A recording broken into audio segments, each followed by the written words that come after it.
성경에 여러 가지 기적이 나타나죠. 근데 그 기적 중에 대표적인 사건들을 이렇게 분류해서 세 가지로 분류해 보았습니다. 첫 번째는 자연 만물 가운데에서 자연의 법칙을 거스르고 일어나는 기적입니다. 우리가 잘 알다시피 홍해가 갈라진다든지 요단강이 갈라진다든지 그 밖에 여러 가지 전염병이라든지 그 재앙들까지도 하나님께서 베푸시는 기적이라는 것을 우리가 알 수 있죠.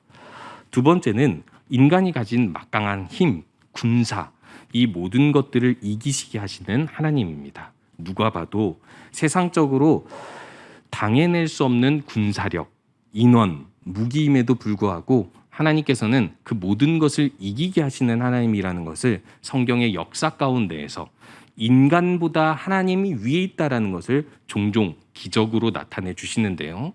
이 세 번째로 우리가 살펴볼 것이 마음을 바꾸시는 하나님입니다. 에스더서에 보면은 그 에스더의 아하수에로 왕이 밤에 잠을 자려고 하다가 잠이 안 와서 자신이 가진 기록을 펼쳐보게 되죠. 그러면서 그 기록에서 자신이 잊고 있었던 상을 주지 못했던 모르드게의 공이 있어서 그 공로를 보고 자신의 마음을 바꾸어서 이제 모르드게에게 상을 주기 위해서 모르드게의 말을 들어보게 되면서 이 모든 위기가 유대인이 가진 위기가 풀려나는 것을 볼 수 있죠.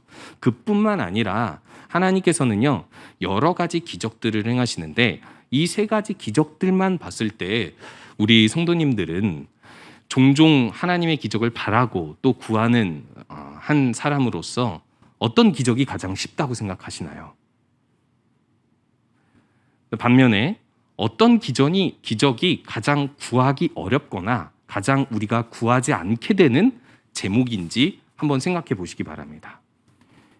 사실 무엇이 더 쉽고 무엇이 더 어렵다고 할 수 없는 이유가 있습니다. 사람은 기적이라고 했을 때 사람의 이해와 사람의 능력을 뛰어넘는 것이기 때문에 그 어떤 기적이라 할지라도 조금 쉬워 보이는 기적이라 할지라도 사람의 힘으로는 사람의 계산으로는 절대 이룰 수 없습니다. 종종 사람들은 그런 기적이 일어났을 때 하나님 믿는 사람이든 믿지 않는 사람들이든 이렇게 이야기하죠. 운이 따라줬다. 믿는 사람들은 보통 은혜가 있다라고 이야기하지만 그러니까 안 믿는 사람들의 그러니까 일반적인 사람들의 어떤 해석으로 봤을 때는 우리가 그래도 운이 따라줬다. 혹은 조금 더 자신을 높이는 사람들은 그래도 내가 이제까지 해왔던 여러 가지 수고들이나 잘한 것들이 있어서 이런 복이 나에게 주어졌다. 자신의 공로로 돌리기도 합니다. 하지만 우리들은 분명히 알 수 있죠. 그 어떤 기적도 기적이라고 하는 순간 사람이 할 수 없습니다. 반대로 이야기하면 그 어떤 기적도 하나님이면 하실 수 있습니다. 하나님이면 사람의 마음도 순식간에 바꾸게 하실 수 있고 하나님이면 순식간에 자연의 법칙도 어느 한순간 거스르게 하실 수 있으며 또한 인간이 세운 어떤 구조와 막강한 힘이라 할지라도 그 모든 것들을 전복시키실 수 있는 분이 바로 하나님이십니다. 그것을 성경의 역사 가운데에서 하나님은 나타내 보여주시면서 단 한 가지의 하나님의 주권을 이야기하고 있습니다. 내가 온 세상을 만들었고 지금도 붙들고 있으며 이 세상의 마지막은 내 손으로 이룬다라고 이야기를 하시죠. 그렇기 때문에 우리들은 그것을 기억할 때 하나님 앞에 나와 우리의 모든 것을 맡기며 기도할 수 있는 것입니다. 제가 이런 설명을 드리는 이유가 있습니다. 제가 이 초등부 설교를 준비하다가 이제 어떤 통계를 찾아보게 되었는데 2021년에 여러 종교에 대해서 설문조사라는 통계입니다. 종교에서 종교적으로 하는 기도 행위에 대해서 이렇게 설문조사를 했는데 기독교 안에서 설문조사하는 것보다 차라리 이런 여러 종교를 놓고 기독교인에게 묻는 설문조사가 좀 더 정직하지 않을까라는 것이 저의 개인적인 생각입니다. 왜냐? 어찌됐든 기독교 안에서 조사하는 것이 아니니까 자신이 가면을 쓸 필요가 없잖아요. 물론 설문조사 모두 익명이라 할지라도. 한마디로 이야기하면 기독교 개신교인들한테 기도를 몇 번 하는지 물어봤대요. 그랬더니 기독교를 전혀 하지 않는다고 응답한 기독교인이 몇 %일까요? 27%입니다. 생각보다 많죠. 지금 우리 교회라고 가정을 했을 때 우리 교회의 5사람 중 1사람은 기도를 전혀 하지 않는 사람이라고 할 수 있는 거죠. 우리 교회는 그런 사람이 없기를 바라지만요. 그러면 하루에 평균적으로 한 번은 기도한다라고 하는 사람을 세어봤더니 37%라고 합니다. 하루 한 번. 그러면 나머지는 사람들이 한 번 이상의 사람들은 제가 지금 정확히 기억은 안 나는데 제가 본 수치로는 9%로 알고 있어요. 9%. 한 번 이상, 그러니까 한 번이 아니라 그 이상.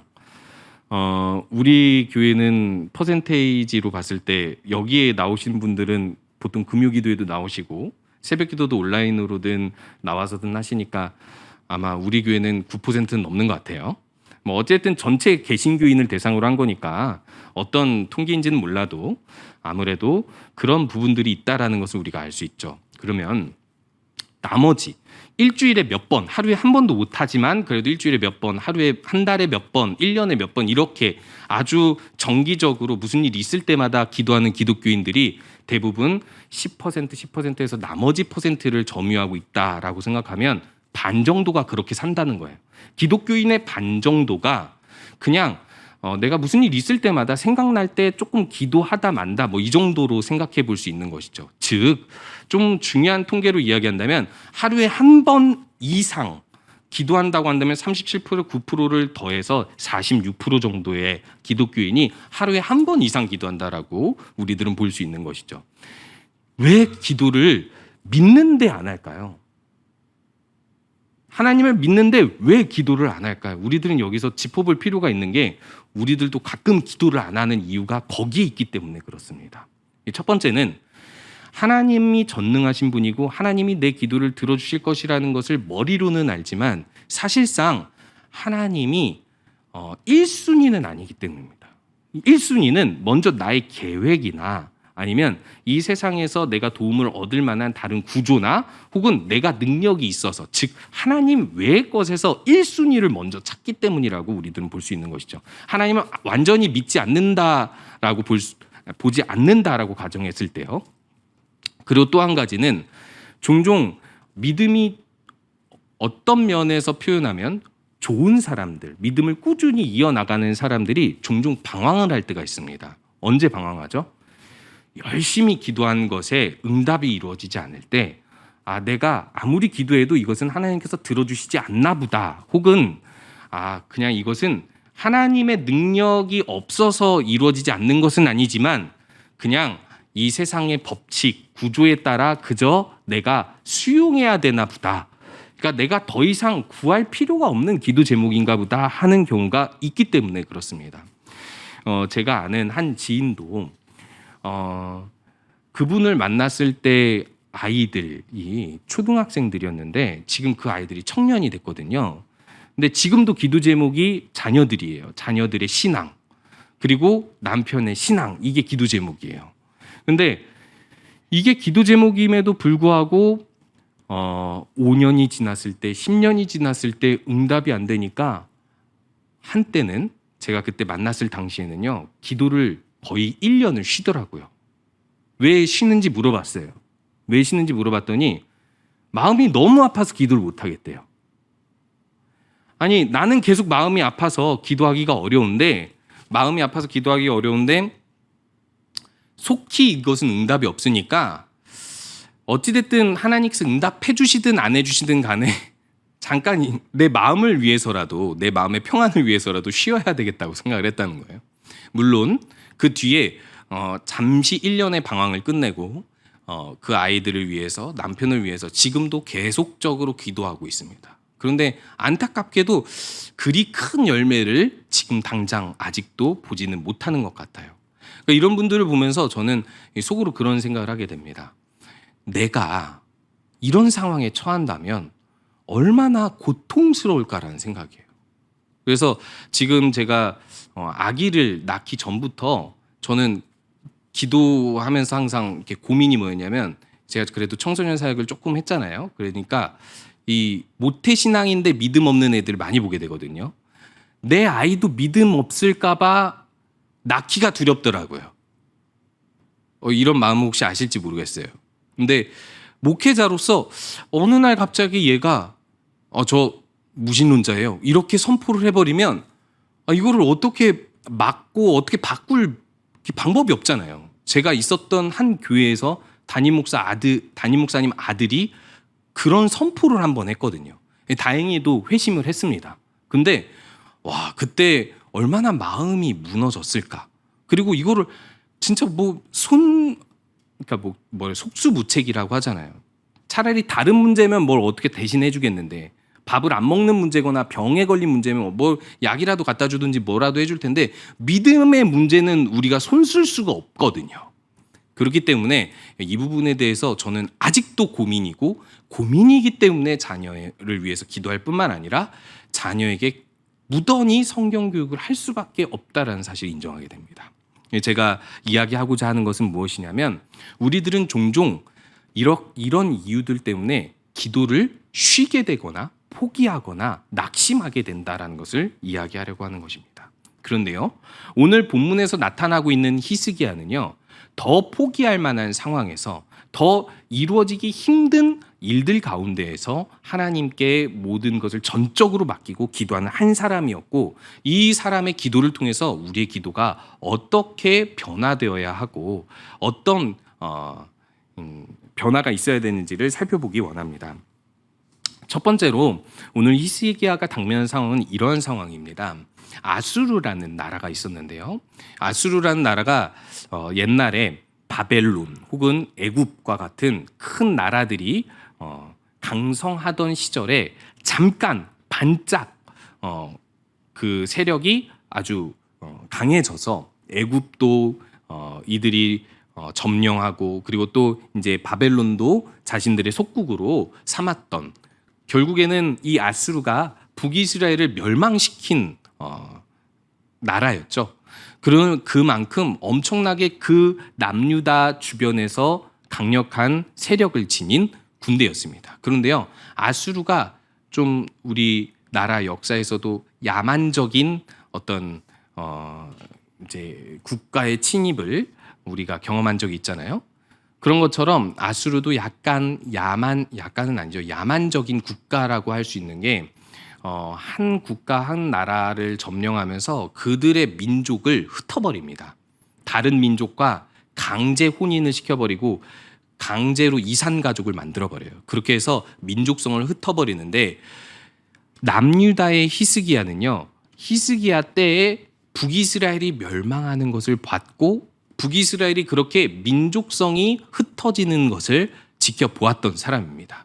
그런데 그렇기 때문에 이 아수르에게 히스기야는 적대적인 관계를 할 수가 없기 때문에, 그 앞에서 보면은 이 은 3,000달란트와 금 30달란트를 조공으로 바치면서 아수르가 자신의 나라를 공격하지 않기를 바랬었던 것이죠.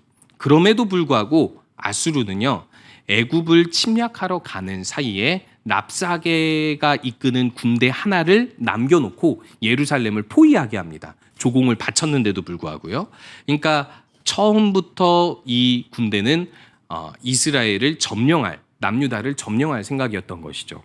그리고 18만 5천 명의 이 군대를 남유다는 어떻게 이길 수 있는 방법이 없는 상태에서 포위를 당하게 되죠. 그런 상황에서 히스기야는 아무것도 할 수 없는 상황에 하나님께 이사야를 통하여서 기도를 요청하고, 그 이사야를 통하여서 이들이 물러가게 될 것임을 예언을 듣게 됩니다. 그럼에도 불구하고 다시 사네립 왕이 저 먼 곳에서 랍사게라는 장군에게 편지를 전달하여서 히스기야에게 위협을 가하는데요, 이런 이야기를 합니다. 아수르 이 군대가 여러 국가를 점령하면서 그 모든 국가들이 이 아수르에게 패배하면서 그들이 섬기는 신 중에 그 누구라도 그들을 구원하지 못했다. 근데 히스기야, 너는 네가 믿는 여호와 하나님을 향해서 계속해서 기도하고 백성들로 하여금 포기하지 않고 하나님을 의지하라고 하는데, 이것이 말이 되는 이야기냐? 아수르 군대의 모든 나라가 패하였듯이 너희 나라도 결국엔 패할 것이니 이제 그만 포기하고 항복하라는 메시지였습니다. 사실 이 메시지는 랍사게 장군이 통역가를 통하여서 이 이스라엘 모든 백성들이 듣도록 했었고요. 그리고 이제는 히스기야 왕에게 어떻게 보면 마지막 편지, 내가 너희들이 항복하지 않으면 너희들을 전멸시키겠다라는 협박이 담긴 마지막 회유의 편지를 전달하는 것이죠. 그때 히스기야가 한 행동이 무엇입니까? 오늘 14절에서 이렇게 나타나고 있습니다. 히스기야가 사자의 손에서 편지를 받아보고 여호와의 성전에 올라가서 그 편지를 여호와 앞에 펴놓았다라고 이야기하고 있습니다. 사실 히스기야의 기도가 좀 독특한 면들이 있습니다. 히스기야가 죽을 병에 걸렸을 때도 어디를 보고 기도하죠? 벽을 보고 기도합니다. 왜 벽을 보고 기도했을까요? 우리가 어렸을 때 아이들이 가끔 삐지면 벽을 보고 삐지죠. 그런 어떤 행동이 아닙니다. 히스기야가 벽을 보고 기도했다라는 것은 내가 의지할 것은 하나님밖에 없다라는 표현을 자기만의 표현으로 행동한 것이죠. 그렇다면 오늘 여기서 이 편지를 받자마자 여호와의 성전으로 들어가서 주 여호와 앞에 이것을 펼쳐놓았다라는 것은 무엇을 뜻하겠습니까? 하나님, 이것은 내가 읽어서 하나님께 기도하는 방법도 있지만 하나님이 스스로 이것을 펼쳐놓았을 때 모두 보시고 들으시고 응답하여 주세요라는 자신이 당면한 모든 문제를 다 내어놓겠다라는 표현입니다. 그래서 여기 펼쳐놓다라는 것은 이 손을 펴다라는 뜻과도 같은데요. 자신이 쥐고 있었던 어떤 문제, 자신이 쥐고 있었던 자신이 욕심을 가지고 있었던 그것이 계획이 되었던 자신이 쥐고 있던 것들을 모두 다 펼쳐놓고 하나님께서 그 모든 것을 주도하시라고 맡겨놓는 것입니다. 오늘 히스기야의 기도는요. 이런 기도입니다. 어떻게 해주세요가 아니라 이 상황을 하나님이 직접 보시고 들으시고 판단하신 대로 행동해 달라는 기도인 것이죠. 왜 이런 기도를 할 수 있었던 것이죠? 하나님을 신뢰하기 때문입니다. 하나님께서 선택하시고 결정하시는 것이 곧 자신에게나 이 나라에게나 가장 유익한 것인데 당연히 히스기야는 하나님이 구원하실 줄로 믿었기 때문에 19절에서 구원하심으로 말미암아 하나님이 홀로 하나님이신 것을 증거해 달라고 기도하게 되죠. 그렇다면 왜 이렇게 펼쳐놓고 기도하게 되는 것일까요? 자신이 자신의 말로 기도하는 것과 더불어 이것을 펼쳐놓는 이유는 단 한 가지입니다. 다른 우상과 다르게 하나님은 눈과 귀가 있고 이 눈과 귀가 있는 하나님은 직접 보시고 들으신 대로 행동하실 때 내가 간구하는 그 어떤 간구보다도 위대하게 일을 행하실 줄을 신뢰하기 때문입니다. 앞에서 우리들이 이야기했던 바가 있습니다. 우리가 기도하다가 낙심되는 이유가 무엇이겠습니까? 당장 내 뜻대로 이루어지지 않기 때문인 것이죠. 그런데 우리가 기도할 때 명심해야 될 사실은 하나님이 우리보다 위에 있다는 사실입니다. 우리가 보고 듣고 판단하는 그 상황보다 하나님은 더 앞서서 보고 듣고 계시며 더 세밀하게 보고 들을 뿐만 아니라 그것에 대한 대책을 마련해 놓으시고 그 모든 상황들을 펼쳐 놓으시는 하나님이라는 것입니다. 우리가 고린도전서 10장을 통해서 항상 확인하는 바이잖아요. 사람이 감당할 시험 외에는 하나님께서 그 시험을 더 주지 않는다라고 말씀하시죠. 사람은 모두 감당할 만한 시험을 당한다라는 것입니다. 그런데 재미있게도 그 앞에 내용들을 보면 감당할 만한 시험을 줬는데 이스라엘 사람들이 모두 넘어집고 유혹에 빠져서 멸망하게 되죠. 이것을 왜 이야기하시는 걸까요? 감당할 만한데 그 감당할 만한 때에 피할 길을 내준 그 하나님의 길대로 안 가기 때문입니다. 그 길이 무엇입니까? 그냥 하나님을 의지하는 거예요. 하나님이 맞다, 하나님이 가라 하시는 곳이 그 말씀이 인도하시는 곳이라면 그대로 따르면 되는 거고 내가 해결할 수 없는 일이면 내가 해결할 수 없으니 하나님 여기 이 모든 일들을 하나님이 보시고 들으신 대로 해결하여 주시옵소서라고 기도하면 된다라는 것입니다. 사실 기도의 의미가 바로 그것에 있는 것이죠. 10년이 걸리든 20년이 걸리든 그 사람의 마음이 지금 바뀌든 나중에 바뀌든 우리는 그것과 상관없이 오직 하나님께서 스스로 행하시기를 기도하면 되는 것입니다. 이것이 하나님께 전적으로 맡기는 기도인 것이죠. 오늘은 우리가 이것을 통하여서 한번 살펴보기 원합니다. 우리의 기도가 정말 하나님께 전적으로 맡기고 있는지, 내 생각과 내 뜻대로 되지 않는다 하여서 하나님 실망했습니다 라고 우리들은 마음속으로 되뇌이면서 하나님과 거리를 두고 있지는 않은지를 살펴보면서, 하나님, 이제는 하나님을 신뢰합니다, 신뢰하기 때문에 내 모든 문제를 다 맡길 수 있습니다 하며 모든 것을 맡기며 기도하시는 우리 모든 성도님 되시기 바랍니다. 두 번째로, 이 히스기야 왕이 이렇게 하나님께 맡기는 이유가 있습니다. 이 맡기는 이유를 이렇게 고백하고 있거든요. 15절에서 보니까요, 주는 천하 만국의 홀로 하나님이시고 천지를 만드신 분이십니다라고 고백합니다. 더불어서 이렇게 이야기하는데요, 이 편지의 내용이 아수르 왕이 여러 나라들을 멸하였는데 그 나라들의 신들이 그 나라의 백성들을 구하지 못하였거든요. 그런데요, 하나님, 그 모든 신들, 그 나라의 백성들이 섬기는 신들은 다 나무와 돌뿐인 귀도 눈도 없는 우상들입니다. 그들은 능력이 없는 자들이었습니다. 아수르 왕은 그들과 지금 남유다 이스라엘 백성이 똑같은 상황이라고 이야기하고 있습니다. 맞습니다. 아수르 왕보다 우리들은 힘이 약합니다. 군사력이 약합니다. 우리들은 포위당했고 다른 나라처럼 영랑 없이 멸망하는 것이 너무나도 자연스러운 순리처럼 여겨지는 상황이지만, 하나님, 우리는 그들과 다른 것이 있습니다. 온 열방의 만국의 홀로 하나님이신, 신은 하나밖에 없는데 그 신을 우리가 믿고 따르고 있습니다. 그렇기 때문에 우리가 그들과 다른 것은 하나님을 의지하고 있다는 사실입니다. 그렇기 때문에 오늘 이 시간 하나님 앞에 나와 주님께서 모든 것을 해결해 주시기를 의탁드리는 것이죠.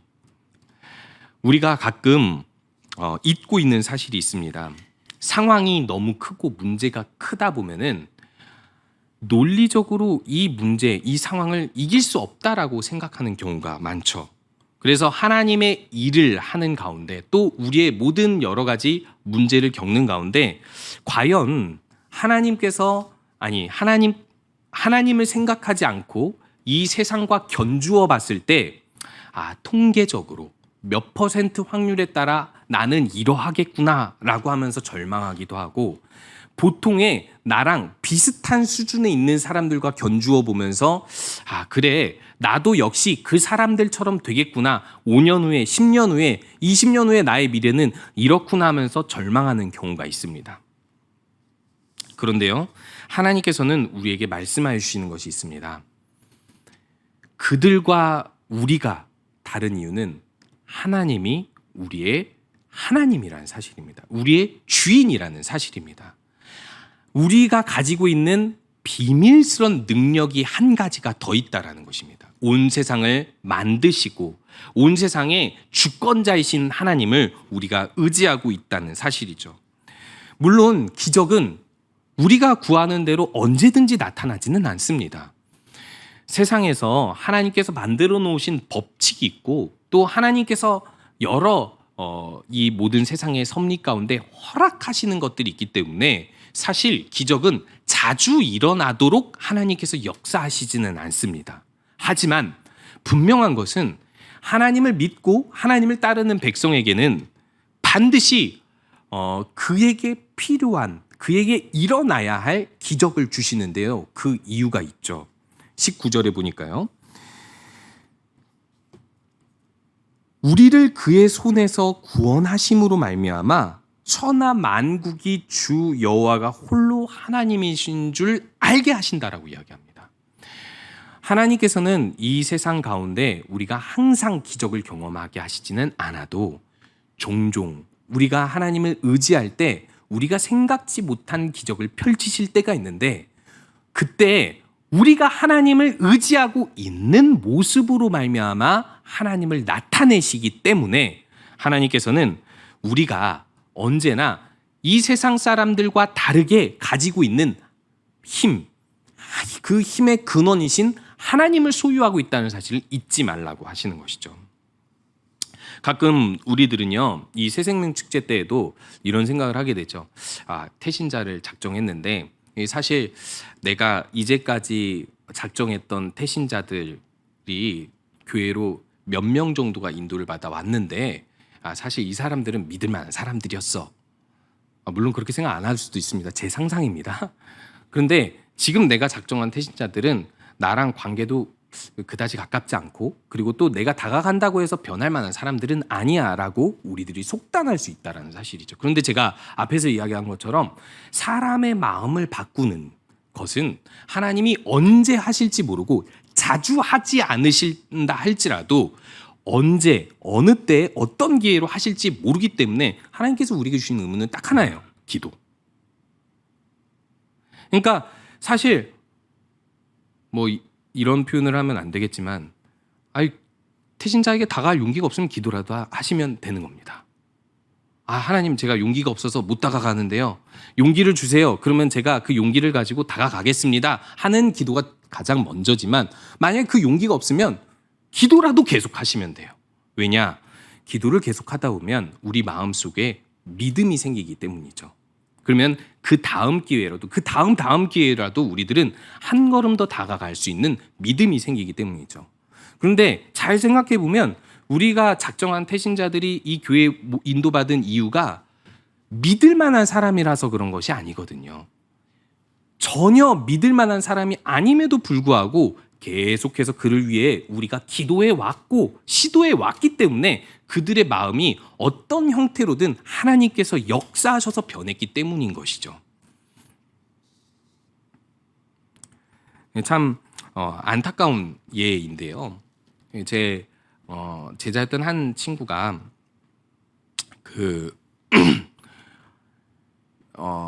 친구 초청 행사를 하는데 우리가 중고등부였기 때문에 이 작정을 이렇게 했었습니다. 이 가족을 초청하자. 왜냐하면 그 아이들이 학교에서 전도해 왔던 아이들이기 때문에 모태신앙인 애들이 거의 없었어요. 그 당시에는. 그래서 가족들을 초청하자라고 해서 가족 초청 잔치를 한번 한 적이 있었습니다. 이거 놓고 기도를 하는데 아버지를 이제 태신자로 작정한 거죠. 아버지를. 고등학교 한 아이가요. 초청 행사를 두고 2달 전에 아버지가 떠났습니다. 세상을 떠났습니다. 근데 그 아이가 장례를 치르는 기간 동안 울면서 저한테 10번 이상 한 말이 이번에 오실 수 있었는데였어요. 이번에 오신다고 했는데. 그러니까 자기가 가진 이 엄청난 무게와 죄책감과 여러 가지가 이제 찾아온 거예요. 그런데요, 놀랍게도 그 일이 있은 후에 바로 1달, 2달 후에 전혀 작정하지 않았던 어머니와 동생이 교회에 등록하고, 지금도 상당히 몇 년이 지난 일인데요, 지금도 아주 열심히 믿음 생활을 하고 있는 모습을 보면서 제가 무슨 생각이 들었냐면, 어떻게 보면 당사자 입장에서는 너무나도 낙심되는 일이죠. 그런데요, 하나님이 스스로 그 모든 생명의 주관자로서 일하시는 분이시고, 그것에 대해서 우리가 함부로 판단할 수가 없고 속단할 수가 없구나. 우리들은 여러 가지 많은 일들로 인하여서 마음이 막히고 또 낙심하지만 결국 하나님이 일하시는 방법과 때는 다르구나라는 사실을 깨달았습니다. 그것을 보면서 쉬지 않고 기도하는 것의 중요성을 깨닫게 되는 것이죠. 히스기야는 포기하지 않고 이때 기도합니다. 그 이유가 무엇입니까? 히스기야가 이렇게 기도할 수 있는 단 한 가지 이유가 있습니다. 그냥 하나님을 믿고 있는 사람으로서 위기를 당하니까 아수르 왕 사네립이 침략하였을 때, 포위당했을 때 28만 5천 명의 군사들을 하루아침에 멸하여 달라고 그냥 기도할 수 있었던 것이 아닙니다. 우리가 앞에 있었던 역사를 살펴보면요, 역대하 32장 1절에서는 이렇게 표현하고 있습니다. 이 모든 충성된 일을 한 후에 아수르 왕 사네립이 유다에 쳐들어왔다라고 이야기를 하는데요, 어떤 앞의 사건이 인과관계가 있다라고 이야기하고 있는 거죠. 어떤 충성된 일인가요? 히스기야에 대해서 아주 잘 알고 있는 사실이 종교개혁을 한 사람입니다. 아하스 왕이 이사야의 요청에도 불구하고 하나님을 의지하지 않고 친아수르 정책을 펼치고 아수르의 우상을 하나님의 성전 안에 들여왔던 사람입니다. 그뿐이겠습니까? 모든 이스라엘 가운데 우상 숭배를 그냥 허용하고 나몰라라 했었던, 어떻게 보면 우상 숭배를 주도했었던 왕이라고 할 수 있는데, 히스기야가 왕이 되자마자 첫 1년에 한 일이 예배의 개혁이었습니다. 유월절을 다시 행하고 심지어 북이스라엘까지 초청해서 같이 예배드리자고 하면서 이 북이스라엘 가운데 몇몇은 남유다로 내려오게 되죠. 이 남유다로 내려온 그 사람들은 북이스라엘이 멸망할 때 재앙을 당하지 않았겠죠. 뿐만 아닙니다. 히스기야는 예전부터 있었던 아무도 허물지 않았던 모세 노뱀도 제거해버립니다. 과감하게 하나님 외의 모든 우상과 제단을 다 쓸어버리고 하나님만 남겨놨습니다. 이게 무엇을 뜻하는 것이겠습니까? 어떤 위기를 경험하지 않을 때라도 가장 평안한, 가장 권력의 중점, 어떻게 보면 가장 흥분되는 왕이 되고 첫 번째 해 그 시기부터 14년 동안 히스기야는 한 가지 일에 매진했는데, 하나님 한 분 외에는 의지할 이가 없다라는 사실을 자신뿐만 아니라 모든 이스라엘 백성들이 경험하도록 개혁을 시켰다라는 것입니다. 우리로 적용해 본다면 하나님 외에는 나의 도움이 없다라는 사실을 매일매일 잊지 않고 인식하도록 내 삶의 모든 습관을 개혁했다라는 거예요. 매일 묵상하고 기도하고 더 기도하고 내가 의지하던 모든 일들을 끊어버리고 내 모든 우선순위를 하나님으로 두고 살아왔다라는 사실입니다. 그렇기 때문에 위기를 경험할 때 하나님을 의지할 수 있었던 것이죠. 제가 아까 예화로 들었던 그 학생에 대해서 그 학생의 장례 기간 동안 제가 기도했던 것이 무엇이었냐면, 이 학생이 낙심하여 이 믿음을 떠나지 않게 해달라는 기도였어요. 그걸 너무 간절히 기도했거든요. 그리고 장례 끝나고 나서 아직 어머니와 동생이 하나님을 믿겠다, 교회로 돌아오겠다라고 말하기 전에, 이거는 이제 나중에 일어난 기적이고요. 그 아이에게는요. 그 전에 장례가 끝나자마자 저한테 그런 이야기를 하더라고요. 목사님, 저에게 소원이 한 가지 생겼어요. 뭔데? 그랬더니 나쁜 길로 가는 친구들을 돌아오게 해야 되겠다라는 소원이 생겼어요. 왜 그런 생각을 했어? 사람이 언제 죽을지 몰라서요.